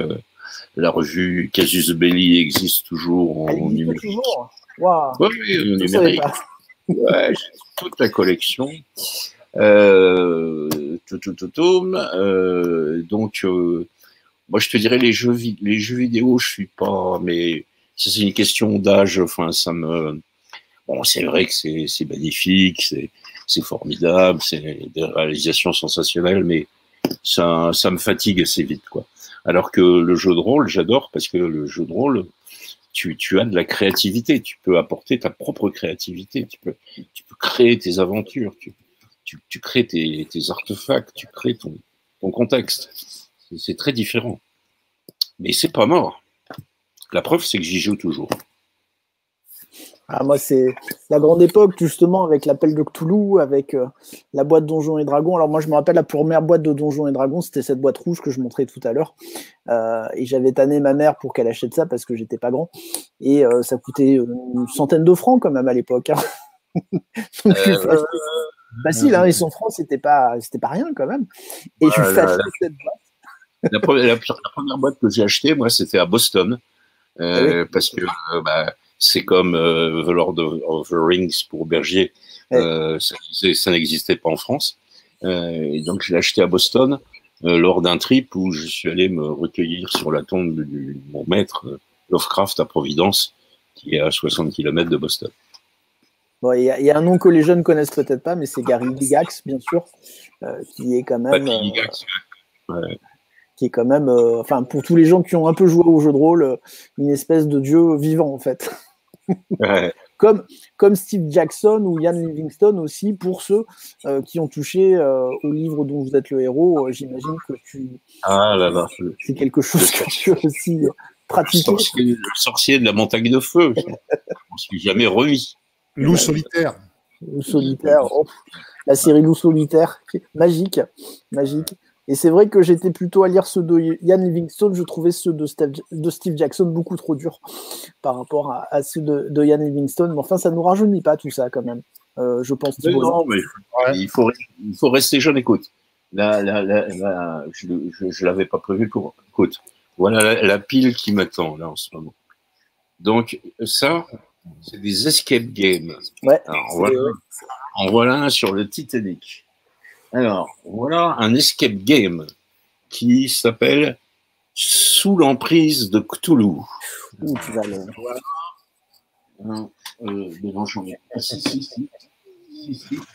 On voit là encore un qui s'appelle Le secret des Templiers. Bah, tout y passe. Templiers, tu vois, médiéval. Ouais. Tout y passe. Je suis en plein dedans. Ça, c'est ma pile de travail. Là. Bon, alors, Phil, pour reprendre le cours de notre entretien, cette époque-là, c'est l'époque où, justement, tu commences à réseauter sérieusement dans ce petit milieu et à constituer, finalement, autour de toi, ce qui va être la bande de base de ce qui va se constituer sous l'appellation de l'ODS, de l'œil du Sphinx. Donc, des gens comme Jackie Ferjot, dont j'ai un superbe tableau Lovecraftien à la maison. Des gens comme Claire Panier, Serge Le Guyadère, Gilles Dumay. Tu vas agréger autour de toi. Ça, c'est aussi quelque chose qui est une constante. C'est que tu réunis autour de toi, tu agrèges autour de toi des bonnes volontés, un réseau, mais c'est quand même toi qui insuffle ça. Hein. Est-ce que tu peux nous parler des débuts de l'ODS ? Oui, je crois que tu as dit l'essentiel. Hein. Tu lances un fanzine. Tu te rends compte que tu n'es pas tout seul au monde. Tu te rends compte que c'est des gens sympas. Donc, tu as envie de les rencontrer. Donc, tu commences à organiser des rencontres. Au début, on appelait ça des rencontres on the spot. On the spot, c'est-à-dire c'était des rencontres sans motif, quoi, enfin, sans thématique. Et puis, très vite, si tu veux, le phénomène est simple. Hein, les idées se mettent à fuser. Il y a Christophe Thiel qui dit « Ah, moi, je rêve de faire une nouvelle traduction du Rouan jaune. » Il y a Gilles Dumay qui dit « Ah, moi, je viens de faire un truc sur Crowley et Jack l'Éventreur. » Enfin bon, ça part, tu agrèges, tu publies, et puis il arrive un moment où tu te dis « Mais putain, il va falloir qu'on passe à une autre vitesse. » et que tu passes du statut associatif au statut de société commerciale, enfin, SARL, parce que une association, c'est quelque chose de sympathique, mais sur le plan financier, c'est un puits sans fond. Tu mets de l'argent, puis il disparaît dans le sable. Hein. Alors qu'une société, t'as un compte en banque, tu dois équilibrer les crédits et les débits, si t'as plus de sous, le banquier t'appelle, enfin bon, bref.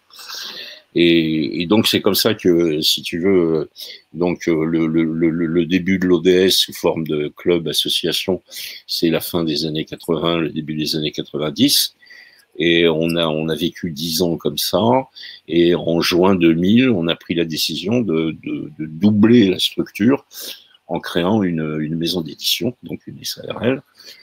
c'était SARL, donc elle a eu 10 ans. Cette année, on devait fêter les 20 ans de l'association et les 10 ans de la maison d'édition. Et grâce à monsieur le virus, on n'a fêté rien du tout.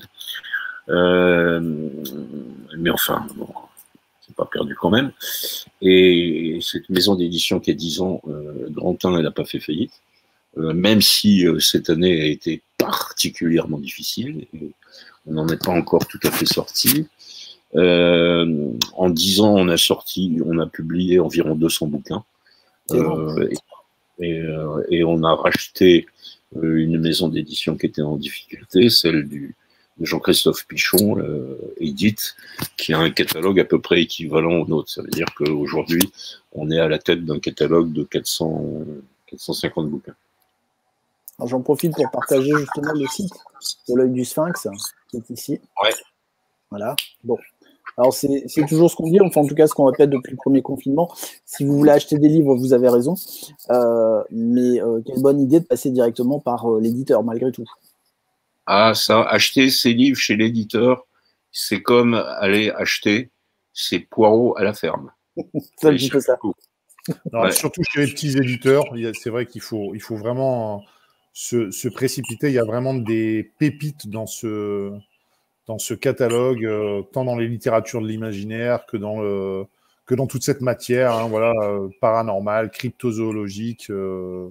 Alors, moi, il y a vraiment une pépite dans ton catalogue. C'est un livre très particulier, c'est celui d'Ingo Swann, Pénétration. Là, pour moi, c'est vraiment ce que j'appelle un OLI, un objet littéraire non identifié. Ça, c'est vrai que c'est un livre vraiment particulier. Pour moi, comment ça s'est passé? Comment tu es arrivé à éditer ce livre-là? Une des meilleures ventes de l'ODS, il faut le dire. Ah bah, ça ne m'étonne pas. Bah, pardon, je n'ai pas compris ce que tu as dit. Quoi, Thierry? J'ai dit une des meilleures ventes de l'ODS, si je ne dis pas de bêtises. Oui, enfin, ça s'est quand même fortement tassé, hein, parce que ça s'est tassé. Mais alors c'est la conjonction de trois personnes en fait qui sont Ingo Swann et de Jean-Luc Rivera qui était ami avec Ingo Swann et d'un ami qui a assuré la traduction en français, parce que à l'époque le bouquin d'Ingo Swann n'existait pas en anglais, enfin en américain, si ce n'est que sous forme d'une espèce de fanzine renéoté. Oui, avec une couverture improbable, ouais. Avec une couverture improbable. Qu'on trouve encore sur le marché secondaire à des prix invraisemblables.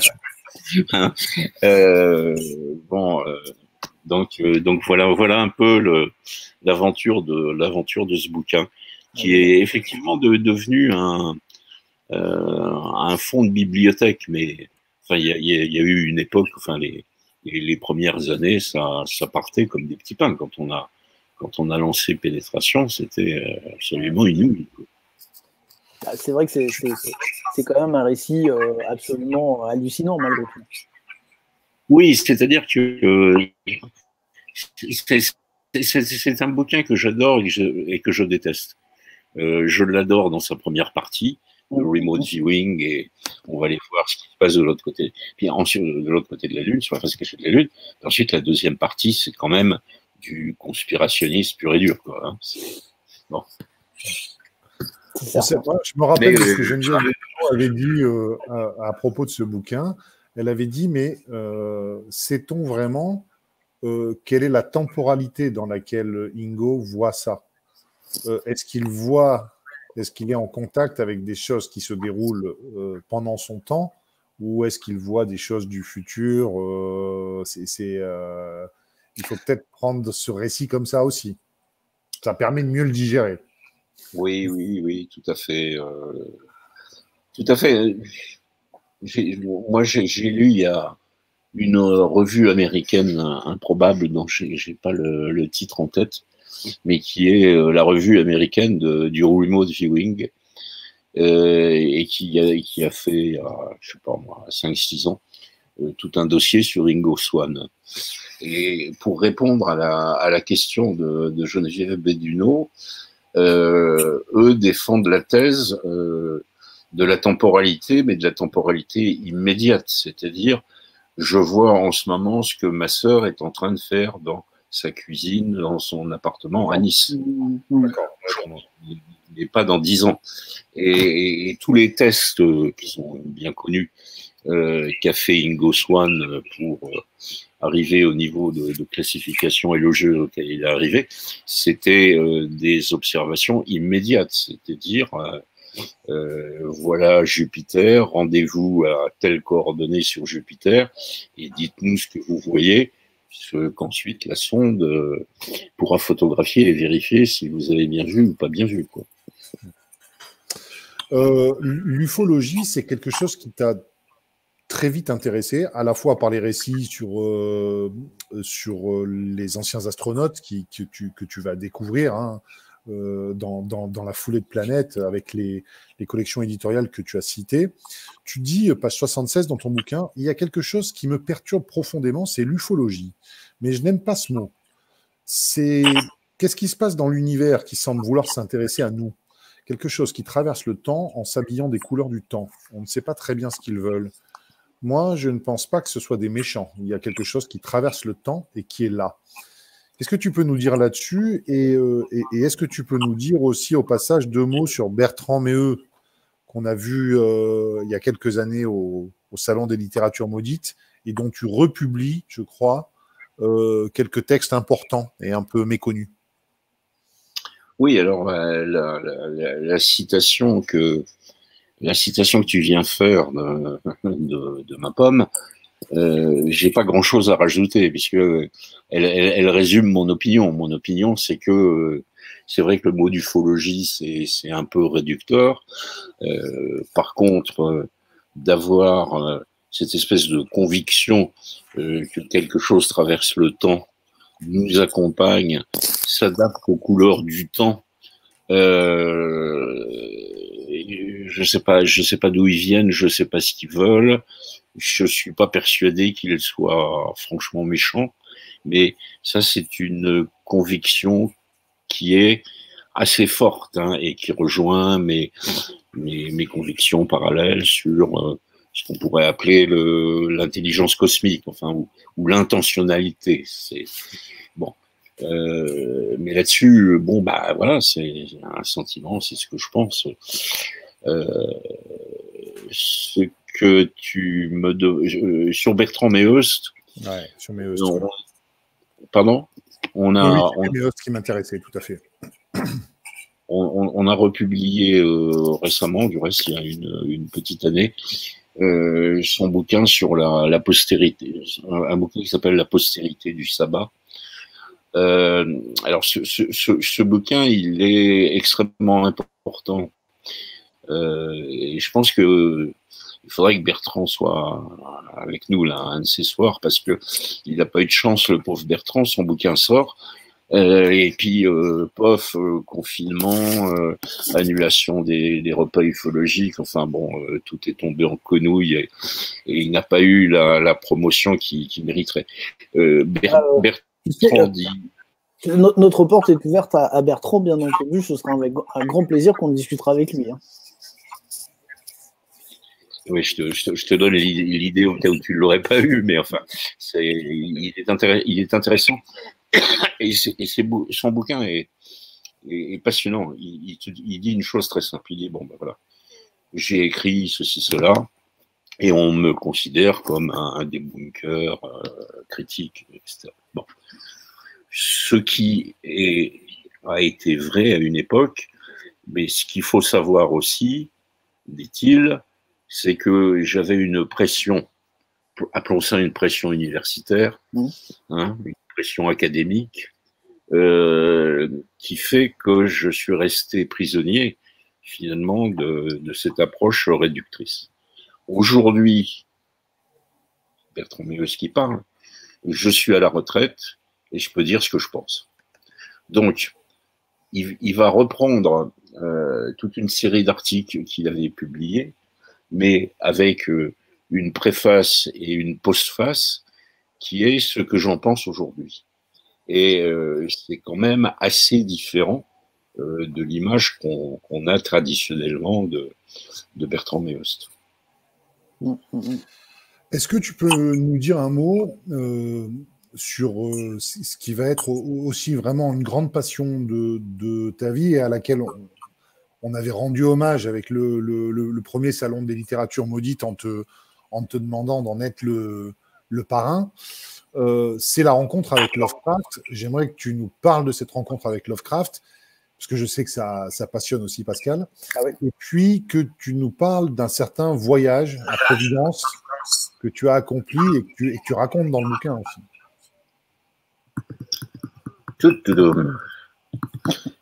Je vois au compteur que nous avons déjà discuté. Il faut qu'on fasse vite.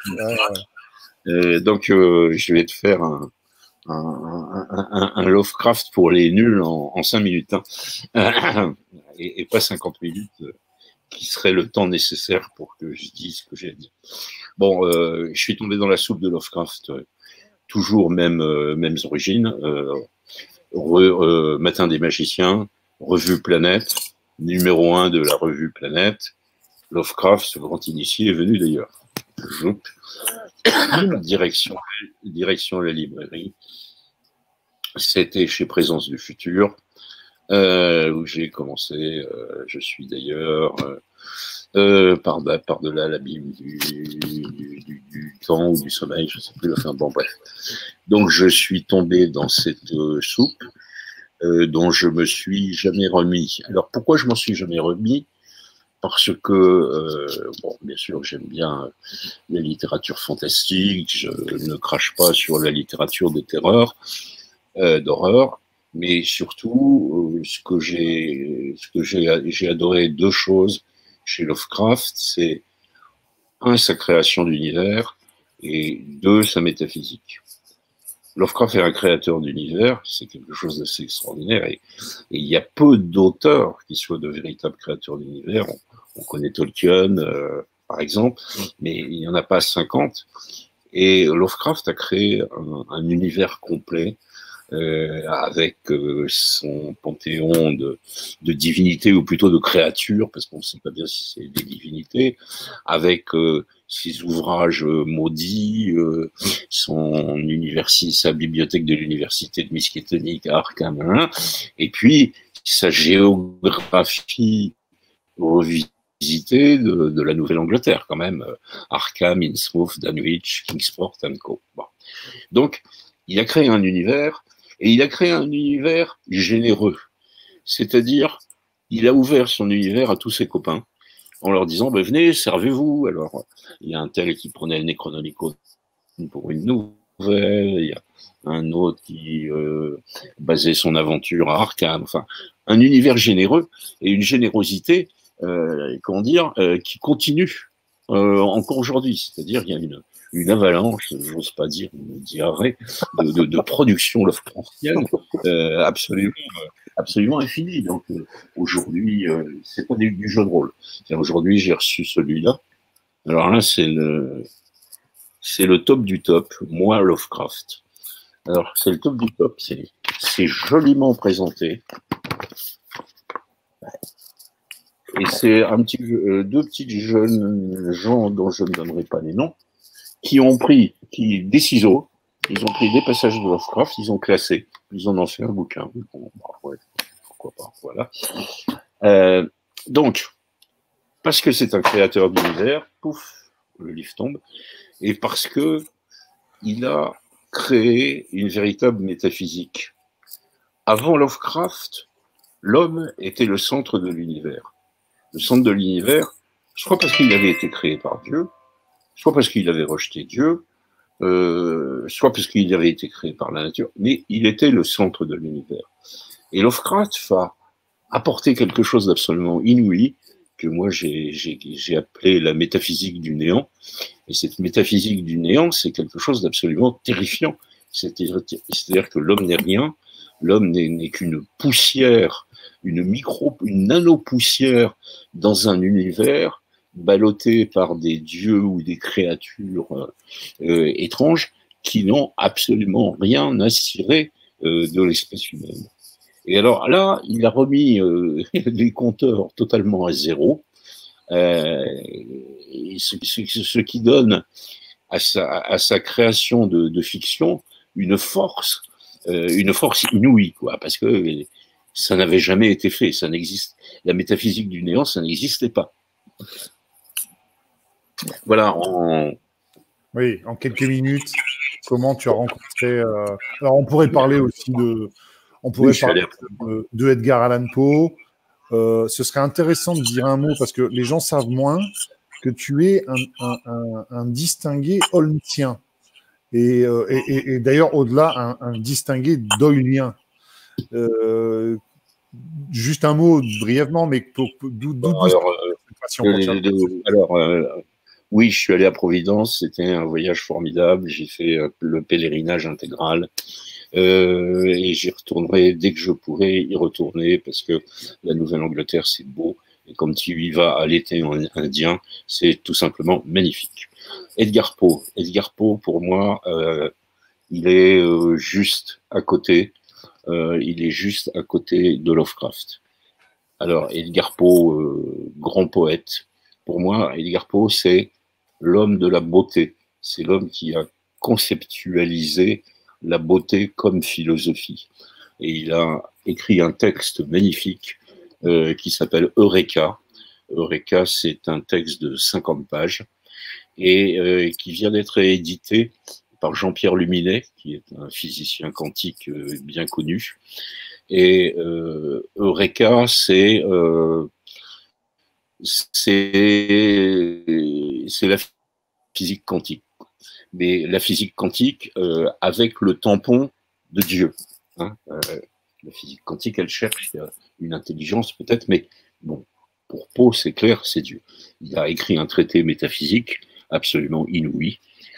Il a fait des poésies extraordinaires et c'est aussi un truc qui me touche beaucoup, c'est le poète de la femme morte ou de la femme qui va mourir ou de la femme qui va disparaître. Il n'y a pas de plus belle poésie chez Edgar Poe que celle qui traite de la mort de la femme aimée.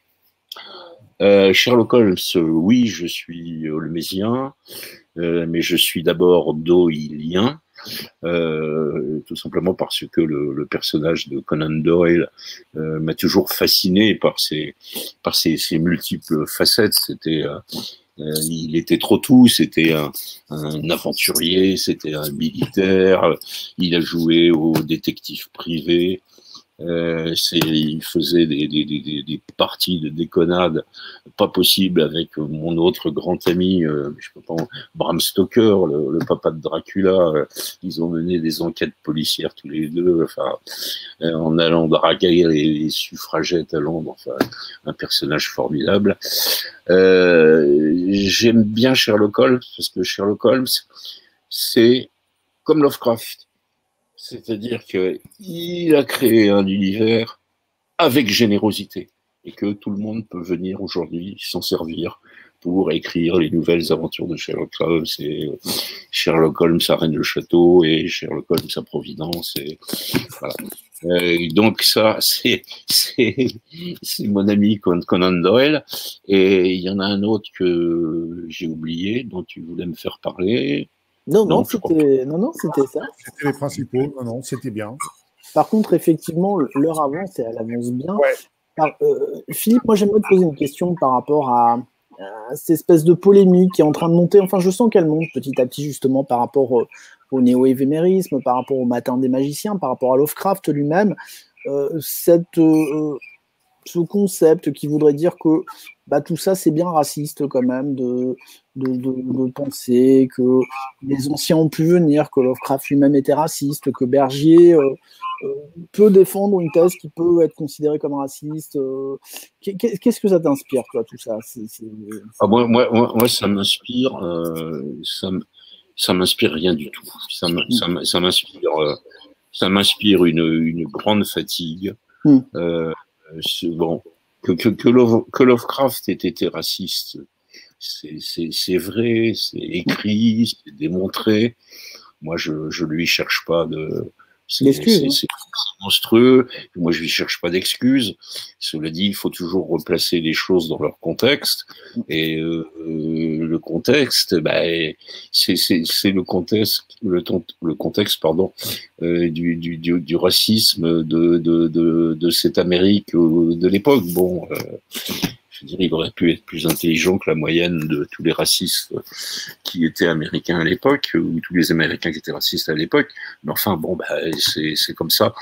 Et moi, toutes ces discussions qui voient toujours, comment dire, au-delà des choses, les vilains racistes, moi, ça m'épuise, quoi. C'est-à-dire, on est tous des racistes. Enfin, non, c'est des discussions qui... Moi, tu pourras remarquer du reste que c'est le type de discussion c'est un peu comme la politique. Pour moi, c'est des discussions dans lesquelles je rentre jamais. Et tu vois, l'œil du sphinx, quand on fait nos réunions, nos conseils d'administration, etc., il y a une règle d'or qui dit au vestiaire, vous laissez 3 choses: votre pistolet, la politique et la religion.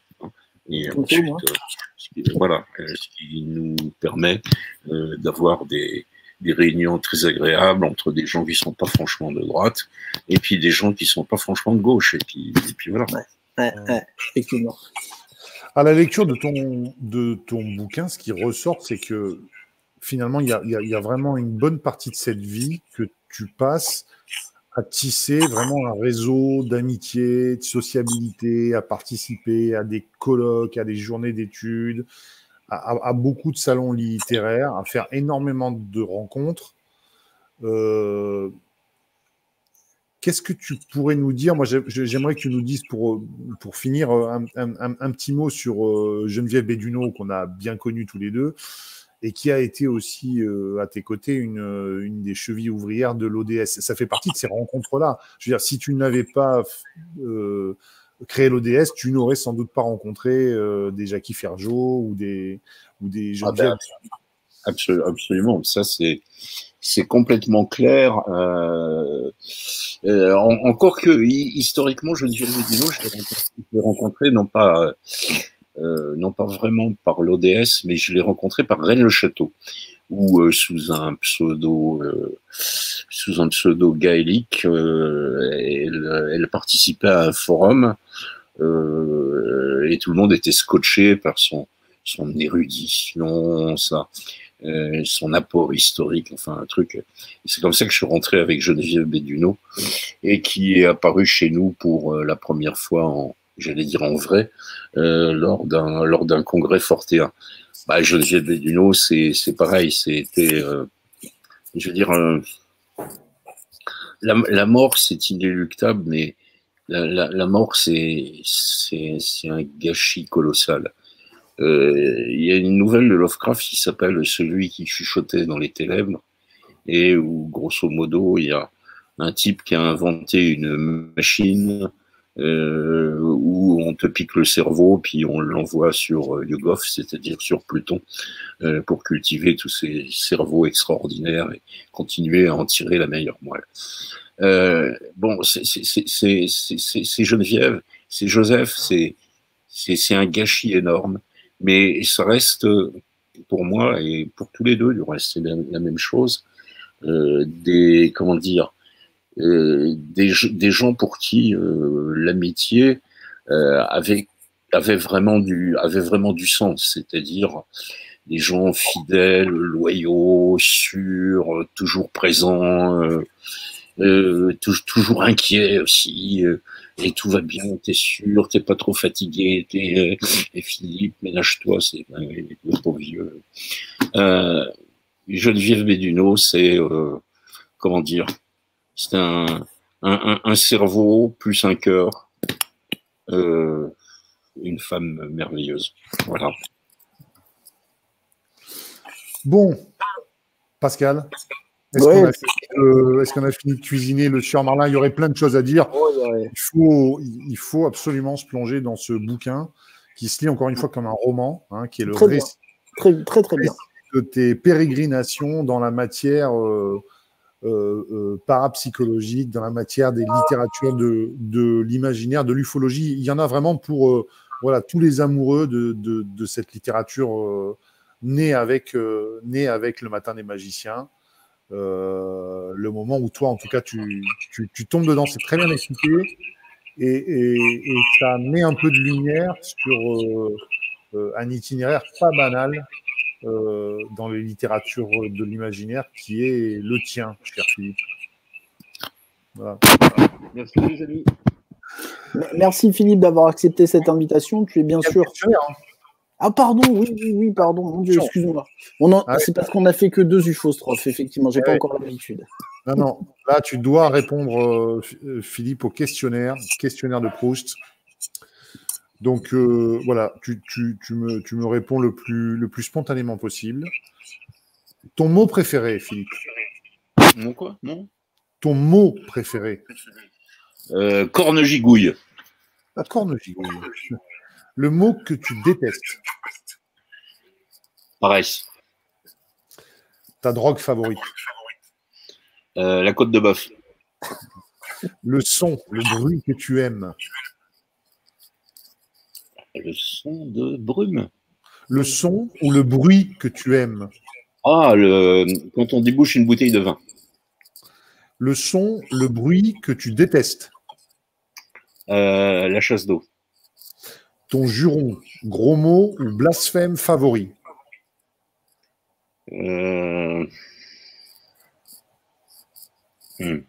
J'en ai tellement. Ventre saint gris. Pas mal celle-là.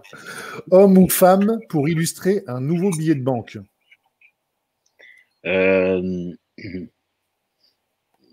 Madeleine Schiappa. Ok. Le métier que tu n'aurais pas aimé faire? C'est parce qu'elle écrit des romans porno, hein, c'est pour ça. Ok. Ouais, c'est vrai. Pourquoi pas? Le métier que tu n'aurais pas aimé faire? Le métier que j'aurais pas aimé faire, haut fonctionnaire. La plante, l'arbre ou l'animal dans lequel tu aimerais être réincarné? Orchidée. Si Dieu existe, qu'aimerais-tu après ta mort l'entendre te dire? Est-ce que t'as faim?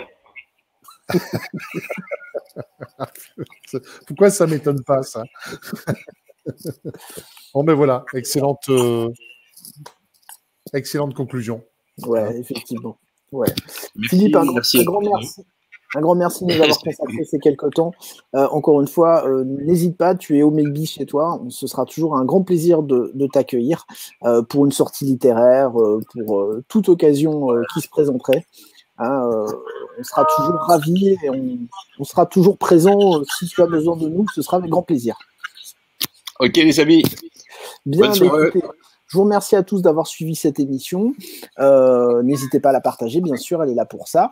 Et puis, Thibaut, Philippe, je vous souhaite une très bonne fin de soirée et on se revoit très bientôt sur la chaîne du Maybe Planet. Ciao, ciao. Ciao, ciao. Salut les gars.